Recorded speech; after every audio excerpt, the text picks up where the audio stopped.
And welcome to this week's interview. And from the band of Mercanes, we have Michael Egan from Sydney, Australia. How you doing, Michael? I'm good, thanks. Paul, how's yourself? Well, I'm doing good. We're glad that you could join us this week. First of all, Love the, I'm sorry. I'm just saying, love the opportunity and thanks for having me on. Okay.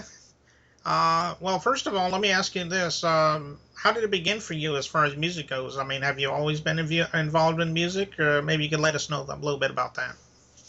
Well, I came from overseas as a young boy and we migrated to Australia from Ireland and I ended up in Cabramatta. And when I grew up, we had a lot of the great bands from Australia. You probably haven't heard about a lot of them over there, but we had Midnight Oil, AC/DC, all of them bands playing in the local pubs. And I used to love watching these bands play and we used to have great live music. And, all of these bands have gone on to be my favourites. And I love Bob Dylan as well, and I used to love his stories. And I always wanted to tell stories in my music and write music, but I never had any training as a musician. So that was sort of a pipe dream. And one day I was walking through the hospital. I'm a bit of a mad inventor too. I invented some good products, and I seen a guy banging away on his desk, and I went up to him and I said, "How you going?" I had a bit of a chat with him, and next thing you know, I asked if he'd put some music to some lyrics I'd put together, and he done that, and we had our first song called "No Life for the Living," and I love the music, and it's just grown from there. I keep continually write. I've set up a studio at home. We've got a six-piece band. We've got an awesome band, and we've got Cam the Shredder. He's the lead guitarist.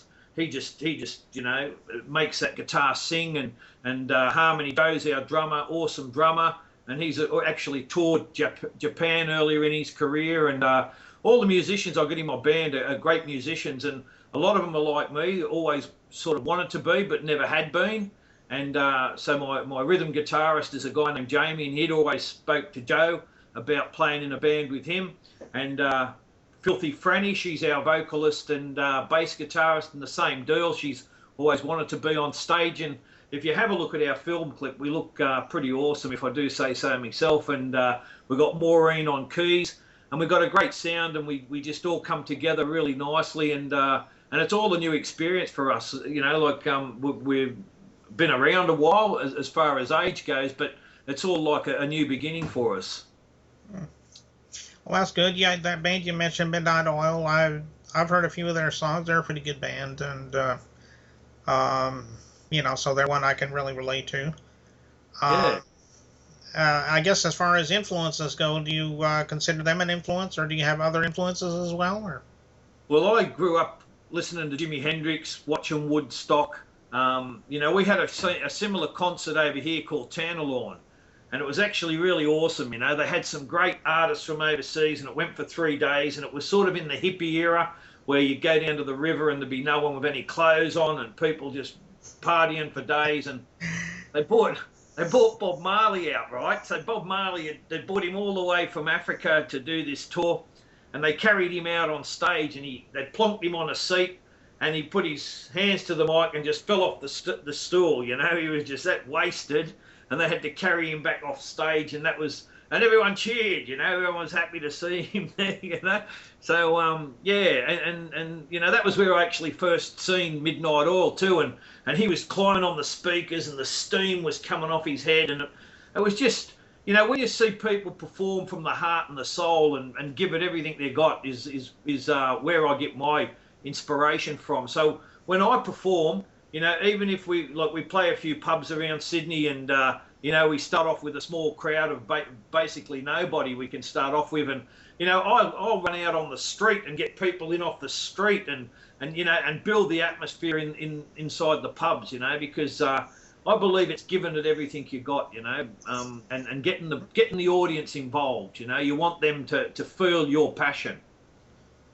okay, well, yeah, that's pretty good. As far as albums go, have you had any albums yet, or are you planning on doing any albums? We've got our first album. This is the first one we've wrote, and I'll just stick that up to there. Can you see that? This is Yeah.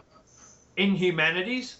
Oh, okay. That's a picture on the back of how the band looks. This is our first album, and we've actually got 12 songs on this. I know people really want to, buy it and enjoy it, so I think that they'll really get something out of it. Yeah, well, it's got a lot of heart and soul, and as I say, it's real songs. They're real songs. They're songs about things that mean stuff. Like I grew up in an era where there was great rock, and over here we have problems. I don't know what it's like over there in the US, but we have real problems with getting live new Australian rock out there. Back in my day, you'd have some of these great bands, Cold Chisel, all of them playing at a different venue all around Sydney. Now it's all covers. If you don't do covers, you don't get a gig, and it's really bad and sad because all that talent. Like I've got a radio show over here as well. I do the Aussie Unsigned Finds on a Monday night, Swar FM, and I hear some sensational music, and I mean some great stuff. And these guys are never ever going to be heard because they might get one go on my show. I might play them once, maybe twice, but that's 1 hour a week I play my show, and you don't get that many songs in an hour, and unfortunately you've got to keep pushing. So that's what I do with the band. I keep pushing it out there. We look like in January we've got a big concert supporting the Living End down in Melbourne. So that's I don't know whether you've heard of the Living End over there, but they supported AC/DC out here in Sydney, and they're a great Aussie rock band, and they've toured the world.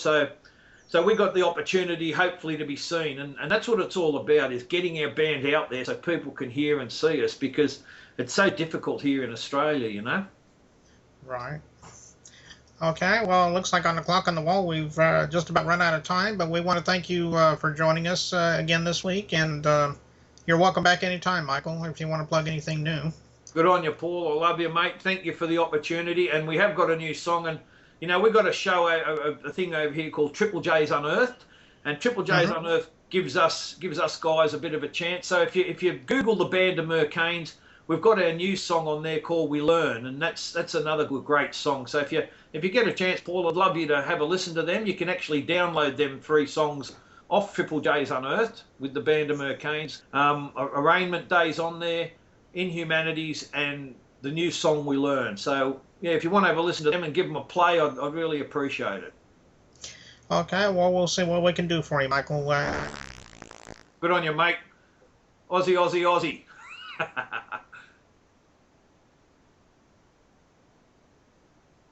And we'll take care.